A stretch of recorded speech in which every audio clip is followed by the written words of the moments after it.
মাত্র ৩ মিনিটেই শেষ হয় চারুকলায় ফ্যাসিবাদের মোটিফ এবং শান্তির পায়রায় আগুন লাগানোর ঘটনা। এটিএন নিউজের হাতে এসেছে চারুকলায় আগুন দেওয়ার ২ মিনিট ২২ সেকেন্ডের সেই সিসিটিভি ফুটেজ। কি আছে সেখানে বিস্তারিত জানবো সাব্বির আহমেদের রিপোর্টে।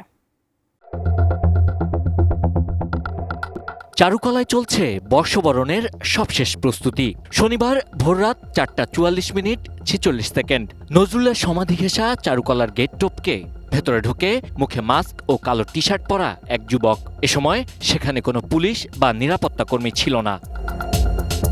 ভেতরে ঢুকে ওই যুবক কিছু সময় অপেক্ষা করে 4:45 30 সেকেন্ডে ফ্যাসিবাদ মোটিফের ওপর কিছু একটা ছিটিয়ে দিচ্ছে।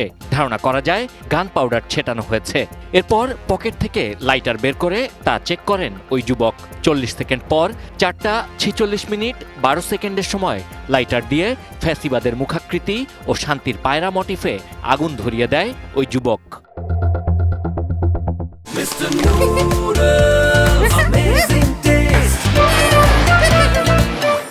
পুড়ে ছাই হওয়ার বিষয়টি নিশ্চিত হয়ে 4:46 30 সেকেন্ডে আবারও একইভাবে গেট টপকে সোহরাওয়ার্দী উদ্যানের দিকে চলে যায় ওই যুবক।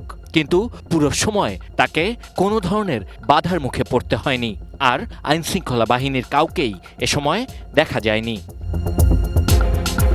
এদিকে নতুন বর্ষবরণের শোভাযাত্রার আগেই মোটিফে আগুন দেয়া দুর্বৃত্তকে গ্রেপ্তার করা হবে বলে জানিয়েছেন DMP commissioner Sheikh Sajjad Ali.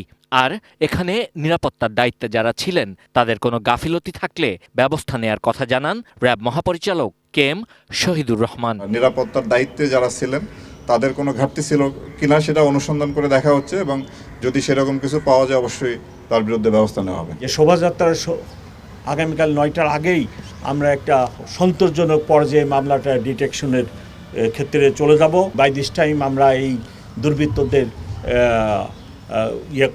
Arrest করতেও সক্ষম হবে। আগুন দেওয়ার ঘটনায় অজ্ঞাত ব্যক্তিদের বিরুদ্ধে শাহবাগ থানায় মামলা হয়েছে।